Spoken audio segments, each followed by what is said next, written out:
গ্রামের শেষ প্রান্তে একটা পুরনো রেল স্টেশন ছিল। বহু বছর ধরে সেখানে আর কোনো ট্রেন থামে না। তবু রাত ঠিক 12টায় স্টেশনের লাইটটা নিজে থেকেই জ্বলে ওঠে। রাহুল আর তার বন্ধু মিতু একদিন বাজি ধরল, কে সাহস করে রাত 12টায় স্টেশনে যাবে। 12টার একটু আগে তারা স্টেশনে পৌঁছাল।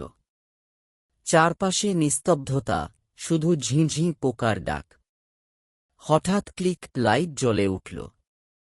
তারপর তারা দেখল প্ল্যাটফর্মের বেঞ্চে একজন বসে আছে। সাদা পোশাক, মুখটা স্পষ্ট দেখা যায় না। রাহুল কাঁপা গলায় বলল, এত রাতে এখানে কে? লোকটা ধীরে মাথা তুলল, গলা খুব শান্ত। আমি ট্রেনের অপেক্ষায়। মিতু বলল, কিন্তু এখানে তো ট্রেন আসে না। লোকটা মৃদু হাসল, আমার ট্রেনটা আসে, কিন্তু শুধু এক রাতেই। হঠাৎ দূরে ট্রেনের হুইসেল শোনা গেল। বাতাস ঠান্ডা হয়ে গেল।